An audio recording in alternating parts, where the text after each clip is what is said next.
আজকে আমরা পড়ব পরোপকারী ভূত। গল্পটি নেওয়া হয়েছে দুই বাংলার নির্বাচিত কিশোর গল্প সংকলন সুনীল গঙ্গোপাধ্যায় ও ইমদাদুল হক মিলন সম্পাদিত বইটি থেকে। পরোপকারী ভূত গল্পটি লিখেছেন বরেন গঙ্গোপাধ্যায়।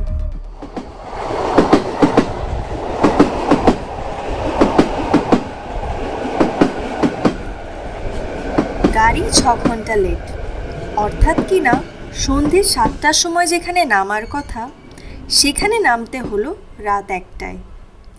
তিনু ডাক্তার ভেবেছিলেন কুলির মাথায় মাল চাপিয়ে তিনি নিশ্চিন্ত মনে রিক্সা ভ্যানে উঠে বসবেন। একান্তই যদি রিক্সা ভ্যান না পাওয়া যায় তো গরুর গাড়ি করবেন। কিন্তু হা কপাল, কোথায় কুলি? সারা স্টেশনে একটাও জনমানবের চিহ্ন নেই। অগত্যা ভারী সুটকেসটা টানাটানি করে নিজেই প্ল্যাটফর্মে নামালেন। এই কি প্ল্যাটফর্ম রে বাবা? এ যে মোরাম বিছানো মাটি, এদিকে ওদিকে 2-4টি ঝাপড়ানো কৃষ্ণচূড়া কি রাধাচূড়া গাছ। বেশ খানিকটা দূরে স্টেশন মাস্টারের ঘরের সামনে আলো জ্বলছে। সারা প্ল্যাটফর্মে আর কোথাও কোনো আলোর বালাই নেই। আজ আবার কি তিথি চলছে কে জানে, চাঁদফাত কিছুই নেই। অমাবস্যা হবে হয়তো। মনে মনে ভীষণ বিরক্তই হচ্ছিলেন তিনু ডাক্তার। এই বয়সে আর এইসব পোষায়? কিন্তু উপায়ই বা কি? চাকরি রাখতে হলে সবই করতে হয়। রঘুনাথপুরের হেলথ সেন্টারের দায়িত্ব দিয়ে ওকে বদলি করা হয়েছে। হয় রঘুনাথপুর গিয়ে থাকো, নইলে চাকরি ছেড়ে কেটে পড়ো। চাকরি ছাড়া কি সোজা কথা? খাবো কি? এইসব 7-5 ভেবেই জয়েন করার জন্য বেরিয়ে পড়েছিলেন তিনু ডাক্তার। আর ট্রেনটাও যেন ওর সঙ্গে শত্রুতা করলো। 6 ঘন্টা লেট হওয়ার কি আর দিন পায় না? মনে পড়ল কলকাতা থেকে যখন উনি রওনা দেন, অফিস থেকে বলে দেওয়া হয়েছিল রঘুনাথপুর দারুণ চমৎকার জায়গা, একবার গেলে দেখবেন এদিকে আর আসতেই ইচ্ছে করবে না। ওখানে আপনার জন্য ফার্নিশড কোয়ার্টার, 24 ঘন্টা আলো জল। হেলথ সেন্টারটা অবশ্য স্টেশন থেকে 3-4 কিলোমিটার দূরে, তার রিক্সা ভ্যান পাবেন। একান্তই যদি রিক্সা ভ্যান না পান তো গরুর গাড়ি তো অঢেল। আপনি মানে ডাক্তারবাবু এসেছেন শুনলে দেখবেন কেমন খাতির করে আপনাকে নিয়ে যায়। এখন মনে হচ্ছে এই পাণ্ডব বর্জিত দেশে কেন ডাক্তারবাবুরা থাকতে চান না। তা কি আর করা যাবে, এসে যখন পড়েছেনই, হেলথ সেন্টার আর তার কোয়ার্টারটা না দেখে ফেরেন কি করে? তাছাড়া ফিরব বললেই তো ফেরা চলে না। ফিরতি ট্রেন কাল দুপুর 2টোর আগে নয়। চারপাশ একবার ভালো করে দেখে নিলেন তিনু ডাক্তার। লোকজন তো দূরের কথা, শেয়াল কুকুরেরও দেখা নেই। ভাবলেন এখানে এভাবে দাঁড়িয়ে থাকার তো মানে হয় না। যাই, একবার স্টেশন মাস্টারের ঘরের দিকেই এগোই। অন্তত রাতটা ওর ওখানেই গল্প সল্প করে কাটিয়ে দেওয়া যাবে। সুটকেসটা হাতে তুলে নিয়ে সবে 2 পা মাত্র এগিয়েছেন, আর অমনি পেছন থেকে কার গলা, এই যে মশাই শুনছেন? কিছুটা যেন চমকে উঠছিলেন ডাক্তারবাবু। কে রে বাবা, কে ডাকে? ভুল শুনলাম না তো? সুটকেসটা আবার মাটিতে রেখে পেছনে ফিরে তাকালেন। তাকিয়েই অবাক, কম্বল মুড়ি দেওয়া একটা লোক। আশ্চর্য, এ আবার এলো কোত্থেকে? ডাক্তারবাবু বললেন, আমাকে ডাকছেন? আপনি ছাড়া আছেটা কে আর এখানে যে ডাকবো? লোকটা এগিয়ে গেল। আপনিই তো নতুন ডাক্তারবাবু, তাই না? 3 করি যে আজকের এই ট্রেনেই এখানে আসবেন এটা কারও জানার কথা নয়। তাহলে লোকটা জানলো কি করে? নাকি আন্দাজে ঢিল মারল? কৌতূহল নিয়ে প্রশ্ন করলেন, আপনি? আগে আমি কম্পাউন্ডার, মানে রঘুনাথপুর হেলথ সেন্টারের কম্পাউন্ডার। তিনু ডাক্তার যেন হাতে স্বর্গ পেলেন। যাক বাবা, নিজের লোক বলতে তবু একজনকে পাওয়া গেল। বললেন, ট্রেন থেকে নেমে যে কি বিপদেই পড়েছিলাম কি বলবো, তা আমি যে এই ট্রেনেই আসবো জানলেন কি করে? লোকটা আরও এগিয়ে এসে একটু হাসল। খবর ঠিক পেয়ে গেছি স্যার, সে সব পরেই জানতে পারবেন। এখন চলুন, রাতটা আমার বাড়িতেই কাটিয়ে। আপনার বাড়ি? এই দেখুন, আমাকে আপনি বলছেন কেন? আমি স্যার সামান্য একজন কম্পাউন্ডার, আপনি ডাক্তার আর আমি কম্পাউন্ডার। না তা না। আচ্ছা, কি নাম তোমার? আগে আমার নাম আমি ধনঞ্জয় বেরা। আপনি স্যার ধনা বলেই ডাকবেন। তিনু ডাক্তারের মনে পড়ল, হ্যাঁ, ধনঞ্জয় নামটাই বলে দিয়েছিল কলকাতা থেকে। বললেন, হ্যাঁ, ধনঞ্জয় বলে দিয়েছিল ওরা। তা ভাই ধনঞ্জয়, এত রাতেই ভারী সুটকেস দিয়ে কোথাও যাওয়াটা কি ঠিক হবে? স্টেশন মাস্টারের ঘরে বসেই কাটিয়ে দেওয়া যায় না? কাল সকালে না হয়? আপনি স্যার মিছে মিছি ভাবছেন। আমি যখন এসে পড়েছি, বাকিটা আমাকেই ভাবতে দিন। বলেই ধনঞ্জয় ডাক্তারবাবুর সুটকেসটা হাতে তুলে নিল। চলুন স্যার, মিনিট 10 রাস্তা। রাতটা স্যার আমার ওখানেই কাটিয়ে। তিনু ডাক্তার দেখলেন ধনঞ্জয় সুটকেস মাথায় তুলে হাঁটতে শুরু করেছেন, অতএব ওকেও হাঁটতে হয়। হাঁটতে হাঁটতে একেবারে পাশাপাশি এসে তিনু ডাক্তার ধনঞ্জয়ের দিকে তাকালেন। এত রাতে কারো বাড়ি গিয়ে ওঠাটা কি ঠিক হবে? আমি বলি কি, আমার তো ওখানে কোয়ার্টার আছেই, সেখানেই যাওয়া যায় না? ধনঞ্জয় বলল, স্যার, রিক্সা ভ্যান বা গরুর গাড়ি যদি পেতাম, হেলথ সেন্টারের কাছে আপনার কোয়ার্টারেই চলে যাওয়া যেত। এত রাতে এতটা পথ স্যার আপনি হাঁটতে পারবেন না। আমার বাড়ি তো কাছেই, ওখানে আজকে রাতটা কেবল কাটিয়ে কাল স্যার আপনাকে আমি পৌঁছে দিয়ে আসবো। তিনু ডাক্তার একটু অবাক হন। হেলথ সেন্টারে কি তোমার কোনো কোয়ার্টার নেই? তুমি কি এত দূর থেকেই যাতায়াত করো নাকি?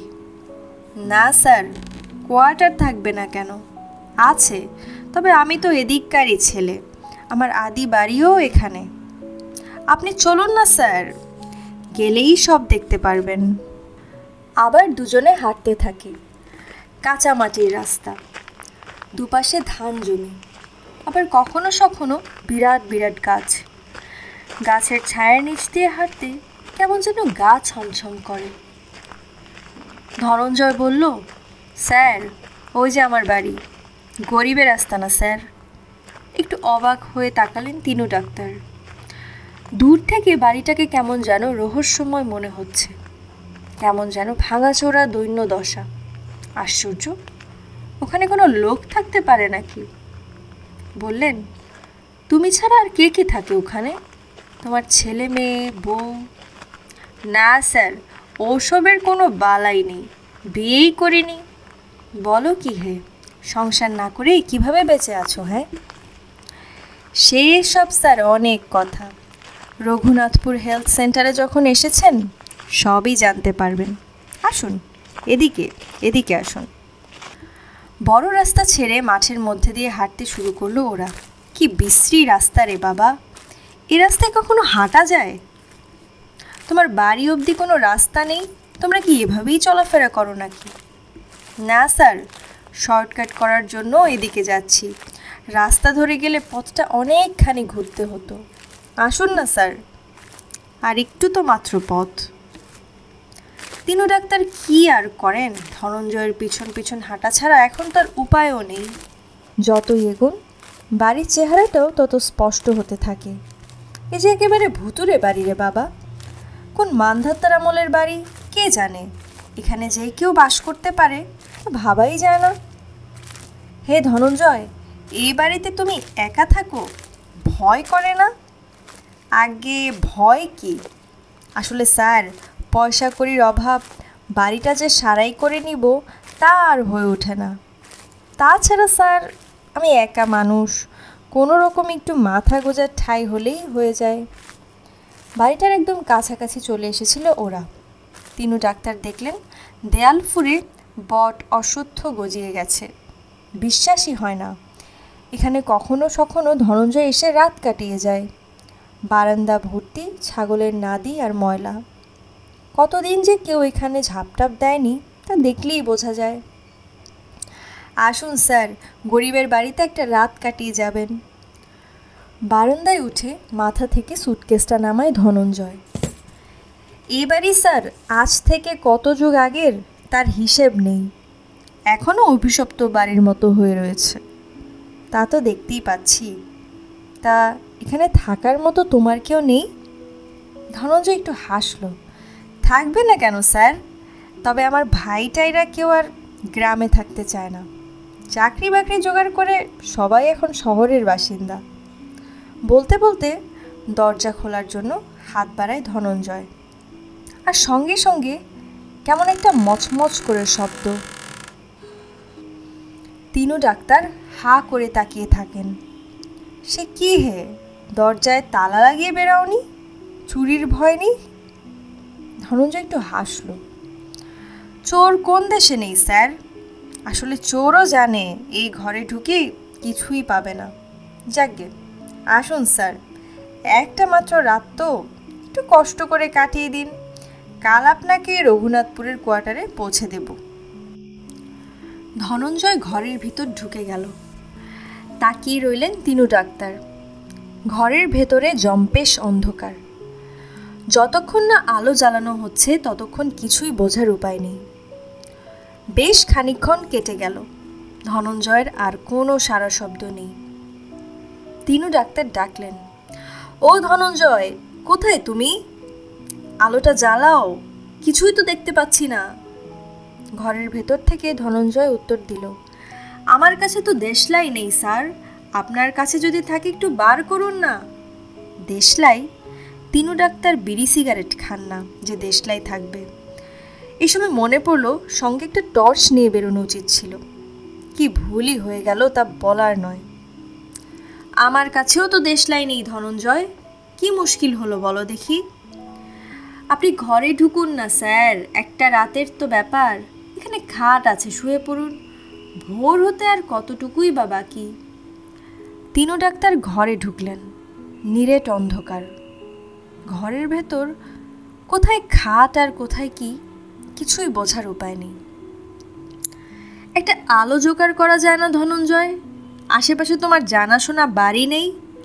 থাকবে না কেন স্যার, গ্রাম দেশে কেউ অচেনা থাকে? সবাই সবাইকে চেনে। কিন্তু স্যার, এত রাতে ডাকাডাকি করার বিষয়টা কি ঠিক হবে? বিপদে যখন পড়েছি, না ডেকেই বা উপায় কি? একটু দেখো না হে, আলো ছাড়া কি থাকা যায়? ঠিক আছে স্যার, দেখছি। আপনি খাটে এসে বসুন তো। কোথায় খাট? কিছুই তো দেখতে পাচ্ছি না যে। ঠিক আছে স্যার, আমার হাতটা ধরে এগিয়ে আসুন। শীতল একটা হাতের স্পর্শ পেল তিনু ডাক্তার। হাত না, যেন বরফের একটা টুকরো। তোমার হাতটা তো বরফের মতো ঠান্ডা হে। না স্যার, ও কিছু না, আসুন এদিকে, এই যে খাট। সত্যি সত্যি একটা খাটি। তিনু ডাক্তারের মনে হলো বেশ কুদি পাতা। এক পাশে বসলেন। এবার আপনি শুয়ে পড়তে পারেন স্যার, আমি আলো পাই কিনা দেখি। একটু তাড়াতাড়ি এসো কিন্তু, একা একা এরকম একটা ঘরে থাকবো, বুঝলে না? আপনি কিছু ভাববেন না স্যার, কেউ আপনাকে বিরক্ত করবে না, আপনি বিশ্বাস করুন। রাতও আর খুব বেশি নেই স্যার, একটু পরেই হয়তো পাখির ডাক শুনতে পাবেন। ধনঞ্জয় ঘর থেকে বেরিয়ে গেল। আর তখনই তিনু ডাক্তারের মনে হলো, ধনঞ্জয়ের হাতটা অত ঠান্ডা হলো কি করে? জীবন্ত মানুষের হাত কি অত ঠান্ডা হতে পারে? আশ্চর্য। ঘরের ভিতর স্তব্ধ হয়েই বসে রইলেন তিনু ডাক্তার। কি কুক্ষণেই যে রঘুনাথপুরের ডাক্তারি করতে এলাম। এখন ভালোই ভালোই ঘরের ছেলে ঘরে ফিরতে পারলেই বাঁচি। অনেকক্ষণ ঠায় বসে রইলেন তিনু ডাক্তার। ধনঞ্জয় সেই যে আলো আনতে গেল তো গেলই, তবে কি না তা কি করে হয়? জলজ্যান্ত মানুষটাকে ওকে এখানে নিয়ে এলো। তাছাড়া ধনঞ্জয় কম্পাউন্ডারের কথা তো কলকাতা থেকেও বলে দেওয়া হয়েছিল। বিছানায় একটু কাত হয়ে শুয়েই পড়লেন তিনু ডাক্তার। আবল তাবল ভেবে তো লাভ নেই, যা কপালে আছে হবেই। আর যতক্ষণ না ভোর হচ্ছে ততক্ষণ কী বা করার আছে। ক্রমে ক্রমে আরও বেশ খানিকটা সময় চলে গেল। ধনঞ্জয়ের কোনো পাত্তাই নেই।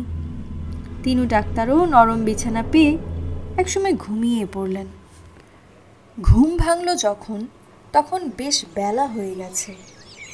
ধরফর করে বিছানায় উঠে বসলেন তিনু ডাক্তার। দরজাটা হা করা, খোলা। বিছানার একপাশে ওরই সুটকেস। আশ্চর্য, ধনঞ্জয় কোথায় গেল? রাতে কি ও আর ফেরেনি নাকি? ঘরের বাইরে এসে দাঁড়ালেন তিনু ডাক্তার।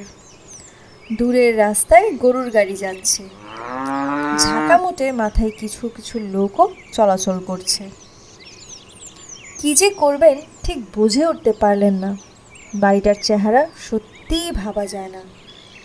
এখানে কোনো মানুষ থাকতে পারে নাকি? আশ্চর্য না, একটু এগিয়ে গিয়ে কাউকে জিজ্ঞেস করা দরকার। তিনু ডাক্তার হাঁটতে হাঁটতে এগিয়ে গেলেন রাস্তার ধারে। এই যে দাদা, শুনছেন? মাঝারি বয়সের এক ভদ্রলোক দাঁড়ালেন। আপনি? আমি রঘুনাথপুরের হেলথ সেন্টারে যাব।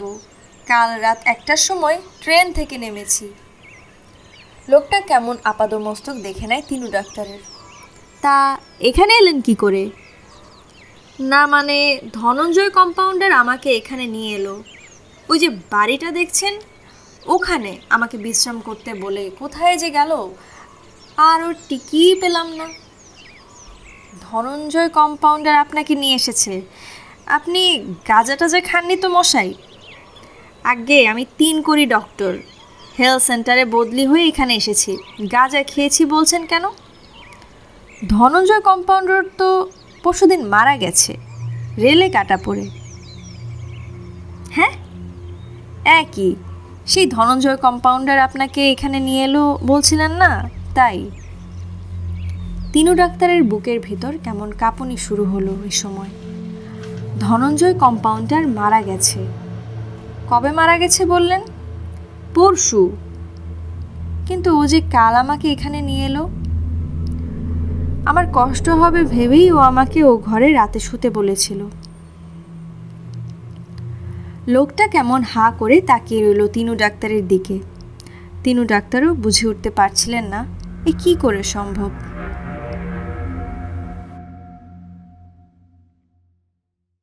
এতক্ষণ আপনারা শুনছিলেন বরেন গঙ্গোপাধ্যায়ের রচিত ছোট গল্প পরোপকারী ভূত।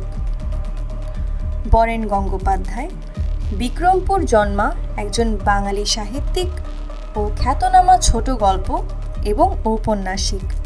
তার জন্মসাল ছিল ৩রা জানুয়ারি ১৯৩০ এবং তিনি ১২ ডিসেম্বর ২০০১ সালে মৃত্যুবরণ করেন। গল্পটি ভালো লাগলে লাইক, কমেন্ট, শেয়ার এবং সাবস্ক্রাইব করতে ভুলবেন না। ভালো থাকবেন। ধন্যবাদ।